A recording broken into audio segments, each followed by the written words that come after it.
வணக்கம். இந்த பதிவு மருத்துவ படிப்பு யாருக்கு, எம்பிபிஎஸ் டாக்டர் யார்? நம்ம ஜோதிடம் பார்க்க வந்த ஒரு அன்பர் தன்னோட பையனை சார் என் பையனை நான் எம்பிபிஎஸ் படிக்க வைக்கணும், அதுக்கு இந்த ஜாதகத்தில் எந்த அமைப்பு இருந்தால் நல்லா இருக்கும்னு கொஞ்சம் சொல்லுங்கன்னாரு. சரி, இது அவருக்கு மட்டும் ஏற்பட்ட சந்தேகமாக இருக்காது, எல்லாத்துக்கும் ஏற்பட்ட ஒரு பொதுவான ஒரு சந்தேகம்தான் இது. நான் சரி ஏன் ஒரு வீடியோவை போடக்கூடாதுங்கிறக்கோசரம் இந்த பதிவு நான் போட்டிருக்கிறேன். இந்த பதிவில் பார்த்தீங்க அப்படின்னிங்கன்னா, எந்தெந்த கிரகங்கள் நல்லா இருந்ததுன்னா அவங்களுக்கு இந்த மருத்துவ படிப்புகள் படிக்கலாம் அப்படிங்கிறது நான் போட்டிருக்கிறேன். மருத்துவ படிப்பு யாருக்கு அப்படின்னு பார்க்க போகிறப்போ, நமக்கு எந்தெந்த பாவகங்கள் தொடர்பு கொள்ளணும், எந்தெந்த கோள்கள் தொடர்பு கொள்ளணும் அப்படின்னு நம்ம பார்த்துக்கணும். இது பார்த்திங்கன்னா லக்ன பாவகம், 6ஆம் பாவகம், 10ஆம் பாவகம். கோள்களில் பார்த்தீங்க அப்படின்னிங்கன்னா சூரியன், குரு, செவ்வாய், இந்த 3 கோள்களும் இந்த 3 பாவகங்களும் எந்தெந்த ஜாதகருக்கு பொருந்தி வருகிறதோ அவர்கள் மருத்துவ படிப்பு எம்பிபிஎஸ் படிக்கலாம், மருத்துவ சேவையில் ஈடுபடுவதற்கு வாய்ப்புகள் அதிகமாக உள்ளது. இந்த பகுதியில் நம்ம லக்ன பாவகத்தை மட்டும்தான் பார்க்க போகிறோம். பின்னால் வரக்கூடிய பகுதியில் நம்ம 6 மற்றும் 10ஆம் பகுதியில் பார்க்கலாம்.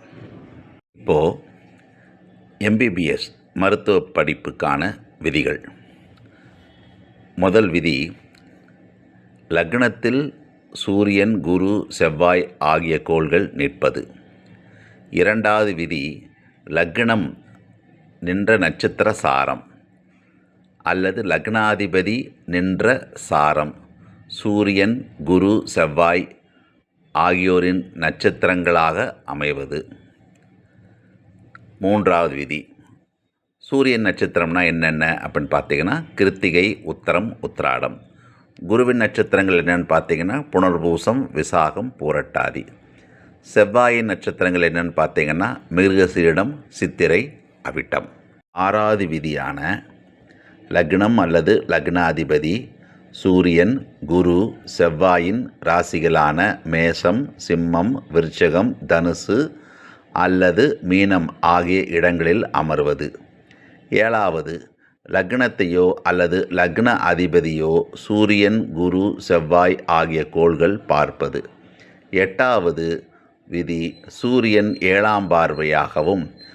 9வது விதி, குரு 5, 7 மற்றும் 9வது பார்வையாகவும். செவ்வாய் 10வது விதி, செவ்வாய் 4 மற்றும் 7ஆம் 8ஆம் பார்வையாக பார்ப்பது. 11வது, லக்ன அதிபதியுடன் சேர்ந்து சூரியன், குரு, செவ்வாய் ஆகிய கோள்கள் ராசி கட்டத்தில் இணைந்திருப்பது. இந்த விதிகள் இருக்கும் ஜாதகங்கள் மருத்துவ படிப்பு எம்பிபிஎஸ் சேர்வதற்கான வாய்ப்புகள் அதிகமாக உள்ளது. இந்த நாம் எடுத்த விதிகள் நடைமுறையில் இருக்கும் மருத்துவர்களுடைய ஜாதகங்கள் எப்படி பொருந்தி வருவது என்பதை நம்ம பார்க்கலாம். இது ஒரு மருத்துவருடைய ஜாதகம். இந்த ஜாதகர் பிறந்தது 5/9/1995, சாயந்தரம் 6:10 பிறந்திருக்காரு. ஊர் பெங்களூரில் பிறந்திருக்காரு. இவர் இப்போ ப்ராக்டிஸ் பண்ணிகிட்ருக்கார் மருத்துவராக.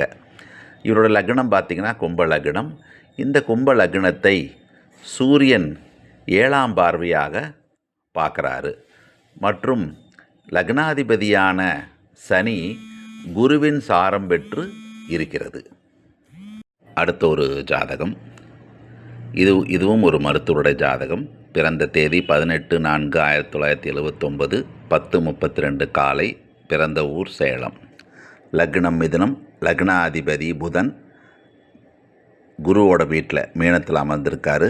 கூட செவ்வாய் உட்கார்ந்துருக்காரு. மேலும் அந்த லக்னபதி ஆன புதனை குரு 9ஆம் பார்வையாக பார்க்குறாரு. மேலும் லக்னம் நின்ற நட்சத்திர சாரம் செவ்வாயுடையது. மேலும் லக்னத்தை செவ்வாய் தனது 4ஆம் பார்வையாக பார்ப்பது. இது ஒரு அமைப்பு ஆகும். ஒரு மருத்துவ ஜாதகம் பார்க்கலாம். இவர் மயிலாடுதுறையில் பிறந்திருக்காருங்க. பிறந்த தேதி 18/9/1979, நேரம் 5:15 AM. பிறந்த லக்னம் சிம்மம். விதிகளின்படி லக்னாதிபதியான சூரியனும் 10ஆம் பாவாதிபதியான சுக்கிரனும் சேர்க்கை பெற்று மற்றும் லக்னத்தில் குரு அமர்ந்து மற்றும் லக்னாதிபதி சூரியனின் சுயசாரம் உத்தர நட்சத்திரத்தில் இருக்கிறாரு. இது ஒரு விதியாகும். ஒரு உதாரண ஜாதகம், அதாவது கடைசி உதாரண ஜாதகம். பிறந்த தேதி 11/3/1973, பிறந்த ஊர் மதுரை, நேரம் 11:55 இரவு. இவர் விருச்சக லக்னத்தில் பிறந்திருக்காரு. லக்னாதிபதி செவ்வாய் 10ஆம் பாவ அதிபதியான சூரியன் சாரம் பெற்று இருக்கிறது மற்றும் லக்ன செவ்வாயின் வீடான விருச்சகத்தில் அமைந்திருப்பது. மேலும் லக்னாதிபதியான செவ்வாய் மருத்துவ கோளான குருவில் வீட்டில் அமர்ந்துள்ளது. இதுவரைக்கும் நாம் பார்த்தது பகுதி 1, லக்ன பாவகத்தோட கோள்கள் தொடர்பு பார்த்தோம். இனி நம்ம அடுத்த வரும் வீடியோவில் பகுதி 2, 6ஆம் பாவத்தை பற்றி பார்க்கலாம். பதிவில் உங்களுக்கு ஏதாவது சந்தேகங்கள் இருந்தால் கமெண்ட் செக்ஷனில் உங்களுடைய கமெண்ட்டை கொடுங்க. அதே மாதிரி வேறு ஏதாவது ஜாதகங்களை பற்றி தகவல் வேணாலும் நீங்கள் உங்கள் கமெண்ட் செக்ஷனில் போட்டீங்க அப்படின்னீங்கன்னா என்னால் முடிந்த ஜோதிட தகவல்களை இந்த மாதிரி அனுப்புறதுக்கு நாங்கள் முயற்சி செய்கிறோம்.